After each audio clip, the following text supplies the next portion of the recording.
Hello everyone. हमारे 8 chapter पूरे हो चुके हैं। फर्स्ट यूनिट हमारी पूरी हो चुकी है बिजनेस स्टडीज़ की। हम अब 9 चैप्टर शुरू करने जा रहे हैं जिसका नाम है फाइनेंशियल मैनेजमेंट। मैनेजमेंट आपको पता है कि क्या होता है कि मैनेजमेंट जैसे आपको मैंने बताया भी था, फर्स्ट चैप्टर में बताया था कि anything minus management is equal to zero. अगर हम किसी भी चीज़ में से मैनेजमेंट को हटा देते हैं तो ज़ीरो रिजल्ट आएगा। और बिज़नेस की अगर हम बात करें तो फाइनेंस जो होता है किसी भी बिजनेस ऑर्गेनाइजेशन एक बैकबोन होता है। बिना फाइनेंस के, बिना पैसे के कोई भी बिज़नेस चलाया नहीं जा सकता है, क्योंकि हम बिज़नेस करते ही पैसे कमाने के लिए हैं। और अगर हमारे पास पैसा लगाने के लिए ही नहीं है, हम पैसा कमाना ही नहीं चाहते हैं, तो हम बिज़नेस कर भी क्यों रहे हैं। तो फाइनेंशियल मैनेजमेंट का मतलब होता है एफिशिएंटली फंड्स को मैनेज करना, मतलब कि फाइनेंस को मैनेज करना। Financial management means management of the finance, simply मतलब है इसका। अब फाइनेंस के 3 टुकड़े होते हैं, 3 टुकड़े हम इसमें कर देते हैं। पहला है कि acquisition of funds, utilisation of funds, distribution of funds. अब ये 3 चीज़ें वैसे आगे भी आएंगे, मैं आपको ब्रीफ में बता देता हूँ थोड़ा इसका मतलब क्या होता है। फंड्स को जनरेट करना कि हमें कितना, किस टाइम के लिए हमारे पास फंड्स अवेलेबल होने चाहिए और किस रेट पे होने चाहिए। अगर मान लो कि हमें 5 करोड़ रुपए की ज़रूरत है, इस टाइम पे ज़रूरत है, तो हमारे पास वो उतने पैसे होने चाहिए और सस्ते रेट पे होने चाहिए। ये नहीं कि महंगे रेट पे हम उसे जनरेट कर लें। तो एफिशिएंटली का मतलब होता है कि हमें सस्ते रेट पे फंड्स जनरेट करना। फिर नेक्स्ट पॉइंट है यूटिलाइजेशन ऑफ फंड्स, मतलब कि हम उसे इन्वेस्ट कहाँ कर रहे हैं वो भी एफिशिएंटली और इफेक्टिवली होना चाहिए। कोई ऐसा ना हो कि हमारे लॉसेज हो जाएं या कोई रिस्की बिजनेस प्रोजेक्ट हो, वहाँ पे हमें इन्वेस्ट नहीं करना है, बल्कि प्रॉपर प्लानिंग के साथ में हमें इन्वेस्ट करना है। नेक्स्ट है डिस्ट्रीब्यूशन ऑफ फंड्स।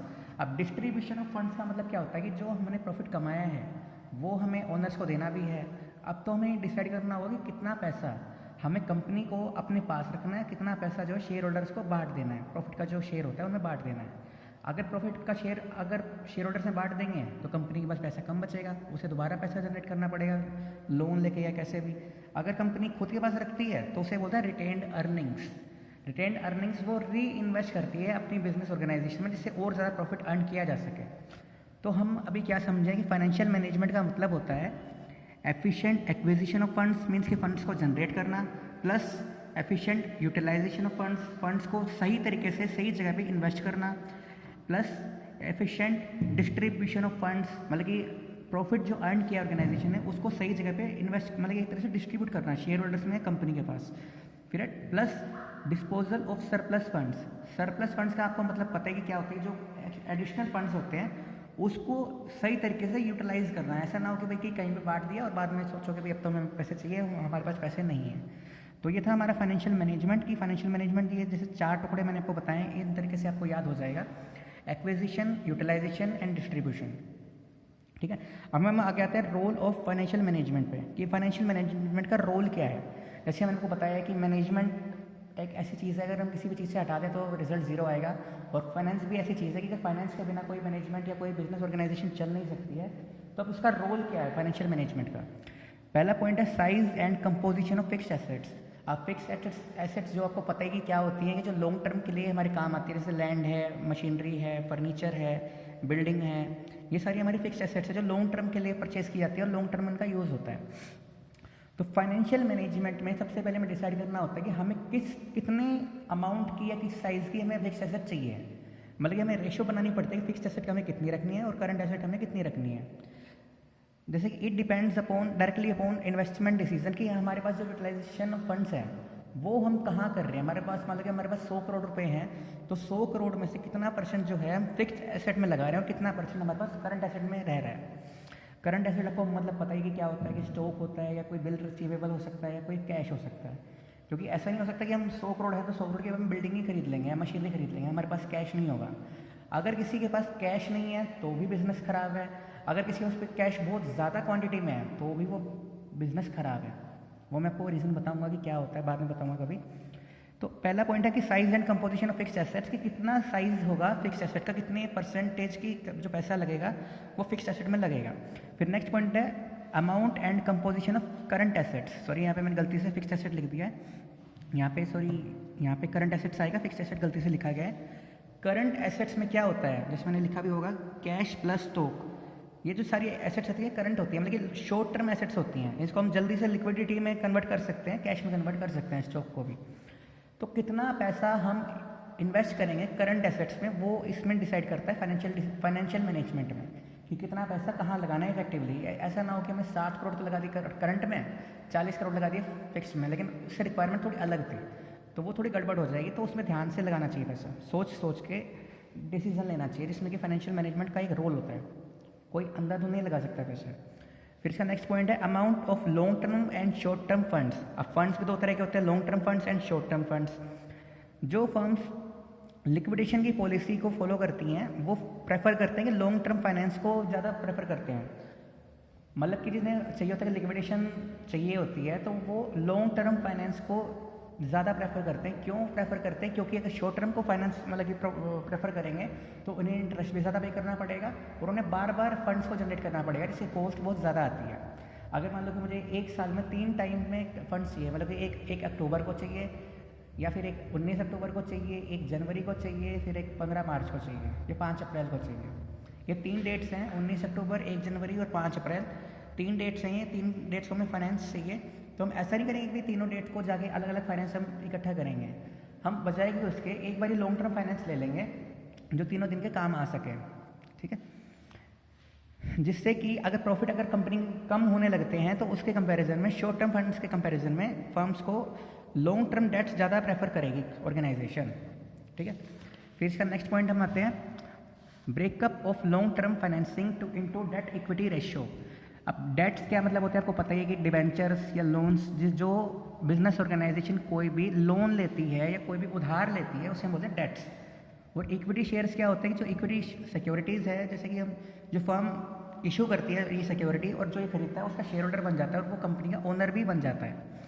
तो फर्म्स को पैसा जनरेट करना है, जैसे मतलब फर्म्स को 10 करोड़ रुपए पैसा चाहिए। अब फर्म को सोचना पड़ेगा कि भाई वो लोन ले या इक्विटी शेयर्स इशू करे, तो उसे सोचना पड़ेगा। तो उसे एक रेशियो बनानी पड़ेगी, जैसे मैंने यहाँ पे मेंशन भी कर रखी है, ये बुक में नहीं है, बुक में थोड़ा आगे है वैसे।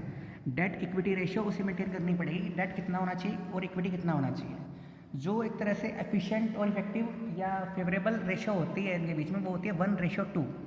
मतलब कि अगर डेट 1 है तो इक्विटी 2 होनी चाहिए। मतलब कि एक तरह से थोड़ी फेवरेबल रेशियो है काउंटिंग टर्म्स में।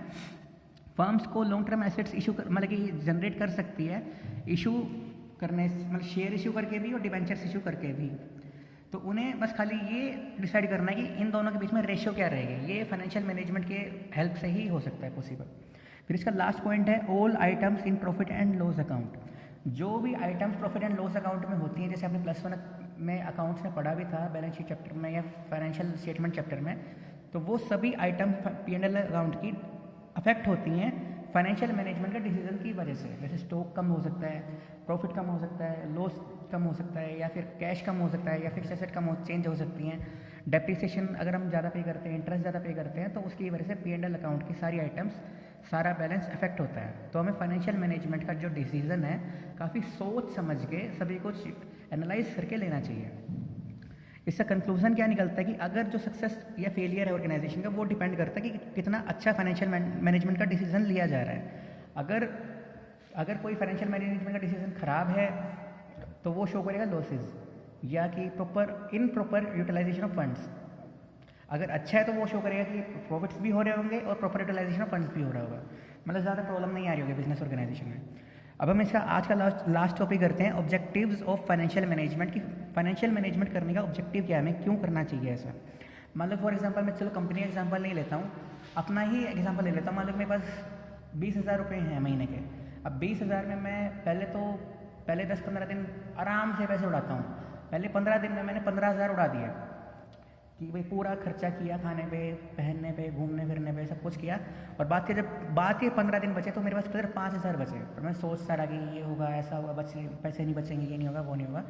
तो वो एक एग्जाम्पल है इन इफेक्टिव फाइनेंशियल मैनेजमेंट का। तो फाइनेंशियल मैनेजमेंट का ऑब्जेक्टिव क्या होना चाहिए, मतलब कि जो एक तरह से ऑर्गेनाइजेशन का होता है, किसी भी बिजनेस ऑर्गेनाइजेशन का होता है, कंपनी का होता है, कि जो उनके शेयर होल्डर्स हैं उनकी वेल्थ को मैक्सिमाइज करना।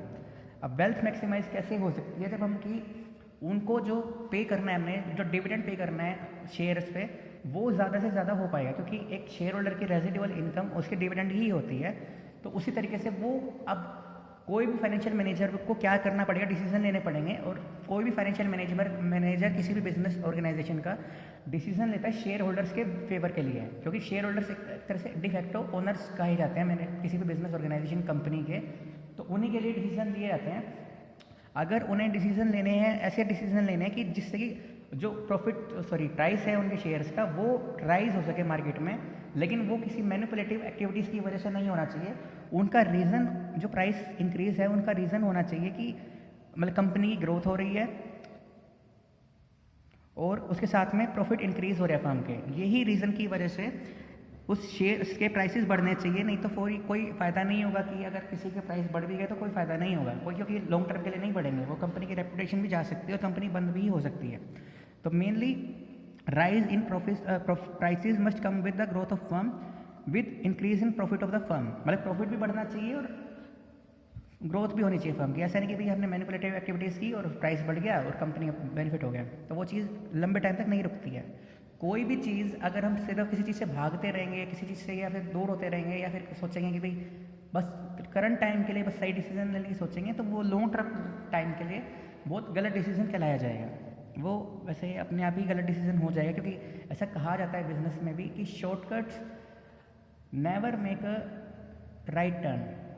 ओके, अब मैं आपको ये और बता देता हूँ, जैसे मैंने आपको बता रहा था कि जो सही डिसीजन कौन से होते हैं और गलत डिसीजन कौन से होते हैं।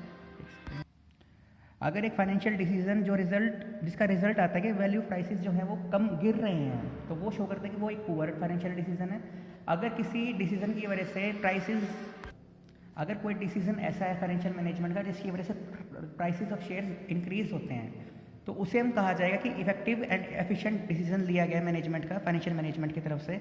अब कुछ डिसीजंस ऐसे होते हैं कि क्योंकि एक फाइनेंशियल मैनेजमेंट का जो पर्पस होता है, ऑब्जेक्टिव होता है, वो होता है कि शेयर होल्डर्स की वेल्थ को बढ़ाना। अब अगर हम शेयर होल्डर्स की वेल्थ को बढ़ाएंगे, मतलब कि प्राइसेस ऑफ शेयर्स को बढ़ाएंगे, ग्रोथ ऑफ फर्म होगी, प्रॉफिट्स बढ़ेंगे, तो उसके साथ में कुछ और ऑब्जेक्टिव्स भी हैं जो उसके साथ में ऑटोमेटिकली अचीव हो सकते हैं या हो जाते हैं। पहला है प्रॉफिट मैक्सिमाइजेशन, जैसे मैंने आपको बताया कि प्रॉफिट भी इंक्रीज होंगे। नेक्स्ट है maintenance of liquidity. Maintenance of liquidity का मतलब है कि हमारे पास हर टाइम कैश अवेलेबल रहेगा, मतलब कि प्रॉपर यूटिलाइजेशन हम फंड्स का कर पाएंगे। फिर नेक्स्ट है प्रॉपर यूटिलाइजेशन ऑफ फंड, जैसे मैंने आपको बताया कि proper utilization of funds possible हो जाएगा। लास्ट पॉइंट है meetings of financial commitments with creditors. अगर मान लो कि हमारा कोई क्रेडिटर है, जिससे आपको पता है कि क्रेडिटर का मतलब क्या होता है कि हमें टाइम टाइम पे पैसा उधार लेते हैं किसी से, तो हमें उसे रिटर्न भी करना होता है। तो रिटर्न करने के टाइम पे हमारे पास अगर पैसा नहीं है तो हमारी रेपुटेशन डूब जाएगी, और रेपुटेशन डूबने के साथ में हमारे प्राइसेस ऑफ शेयर्स भी गिरते जाएंगे। तो उसके लिए ज़रूरी होता है कि जो फाइनेंशियल कमिटमेंट्स हमने की हुई हैं क्रेडिटर्स के साथ में, वो टाइम टू टाइम हमें फुलफिल करने की हमारे पास एबिलिटी होनी चाहिए। और वो सब कब पॉसिबल हो सकता है कि जब हम फंड्स को अच्छे से मैनेज करेंगे कि हमें कब कितना पैसा चाहिए, कब किसको कितना पैसा कहाँ पे इन्वेस्ट करना है, और कब कितना पैसा अपने पास रखना है, कितना पैसा डिस्ट्रीब्यूट करना है शेयर होल्डर्स में। तो ये था हमारा आज का टॉपिक, फाइनेंशियल मैनेजमेंट का meaning, definition, role of financial management and objectives of the financial management. अब ये था आपका टॉपिक। Thank you.